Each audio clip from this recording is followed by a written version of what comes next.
1998 to about 2007, the consulting that I was doing was helping foreign companies come to Korea. Okay. Doing market research, market reports, helping them get a foothold in the Korean market. Mostly working in the internet, mobile technology, entertainment, digital content. And in 2007, something happened. Realized that a lot of Korean companies had great products, great technology, but they were not doing much outside Korea. And I felt there was a problem. And at the same time, some Korean companies came up to me, and some people that I knew asked me, could you help us develop business outside Korea? And I says, well, why not? This is not what I'm accustomed to do, or why not? Let's give it a try. And I did a couple mandates for Korean companies, and I really liked it. So I flipped my business model 180 degree. Okay. We talked about business model. Yes. My business model was helping foreign companies come to Korea. While I flipped it, I start helping Korean companies go outside. I see. Now, if we can ask you, what is one of the first tips or explanations that you might give to this Korean company? How much time do we have on this program? Now I know it's a whole, workshops and lectures and books and things later. But the very first kind of tip, what do you say? Think independently of the Korean market. Think independently of the Korean consumer. What goes on outside Korea is very different. Korea is a very unique market. That's right. Whether we like it or not, it's a very unique market. And what the success factor of your company in Korea are not necessarily the success factors that you will encounter in another country. So think independently of the Korean market. Think independently of the Korean consumer. Wow. I mean, there's so many questions that we could probably ask you, and we probably can't fit it all in one show. But I understand you wrote a book about Korean heads of companies. And so tell me a little bit, explain for example, are there people that we know that are in the book that are heads of the companies now? Can you explain about some of these people and who they might be? Sorry, the book came around because I was well known, actually, between 1998 2007. I was well known for helping foreign companies go outside of Korea, but I needed to get myself known doing the opposite. So, and also in consulting, you have to have very crystal clear thoughts. You have to have great analysis to give value to your client. So I sat down and I wrote this book, trying to help or giving tips to Korean companies who want to go outside. So I developed a concept called a global business mindset. And throughout the book, I try to give specific case studies, specific examples of Korean companies. Some of them are very well known. You've asked me about this. I don't name people, but I name companies. Companies that have done very well or not so well when attempting to go outside Korea. Do we know some of these companies? Well, the best example, and I do a lot of lectures, and every time I do a lecture, I mention that company is Cyworld. Okay. Cyworld was a humongous, tremendous success in Korea. Right. Did you know that 38% of Koreans have a Cyworld account? Wow. This is and not even in Korea, even outside of Korea. No, well, I'm talking Korea. Korean Americans even had them. Yeah, but I'm talking about Korea. Within. Huge success. But the moment that Cyworld tried to go outside, they failed. But this is a mystery to a lot of people because this is a company with great technology, fabulous people, very smart people, and also deep pocket. It's an SK group. So why did a company with such great assets fail?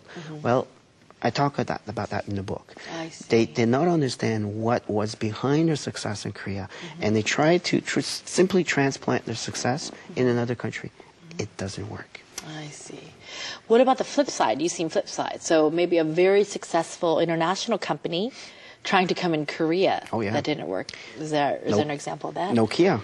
Oh, yeah. Nokia still has a very large manufacturing operation in Masan. They make phones, but they all exported outside of Korea. I see. Nokia stopped selling phones in Korea because they could not respond to the taste of Korean consumers. And of course, internationally, they're very well recognized in America, in Canada, but in Europe. Korea, it's very, you're right. You don't see any more Nokia phones because they could not respond to the needs of Korean consumers. So it goes two ways. Yeah. So this is great. I want to read your book right away. It's so interesting because not only is the book telling you all this, but it's also giving you a history kind of lesson at the same time of all the time that you've been here in Korea, too. This is absolutely fabulous. Wow. Now, this term, global business mindset. Now, when we say this, actually, with all of our foreign people here, we think of you, Simon. So, global business mindset. Can you break that down? I mean, your Korean's good. Can you break that down in Korean for us? Mindset is hard to translate in Korean, but I think it's somewhere between 태도 and 사고방식. Okay. Attitude and way of thinking. A mindset is the way you put yourself, the way you approach a market, the way you approach a customer, the mindset. And this is really what I wanted to do because you allow me to speak a bit of Korean. So yes, when I do a lecture, what I usually start, I do my lectures in English, but I do a little bit of Korean inside. And it says, 해외 시장에서 성공하고 싶으면 첫 번째로 태도, 사고방식 바꿔야 돼요. That's right. That is so true. Yes. It starts with the mindset. It's not important how many times you travel to New York or to Tokyo to meet your customers. It's how you approach that customer in New York, how you approach that Japanese market. And that is your mindset. And I've developed a definition of what it is to have a global business mindset. And I tried also to, as I said earlier, to give Korean examples, case studies of Korean companies, but also make it as much as possible relevant to Korean business people. I see. Based on my experience. Now, how did you come up with this concept? I mean, I know years of experience and things that you've seen and, within your company. So tell me a little bit of how you came up with this Well, concept. there's one chapter in the book, the central chapter is, I use the word MIND-SET. And for each of the letters, I use, it's an acronym for a letter that is part of the definition of the mindset. And actually, I was flying from Toronto to Seoul. It's a long flight. And that's where I first came up with this idea of using those letters, the mindset, and kind of explaining it.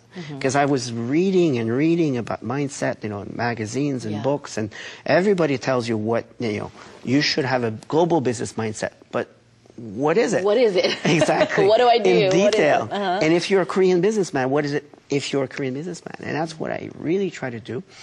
It took me months to write this book. And so the mindset, as I go one by one, MINDSET. And so it's a whole chapter of the book.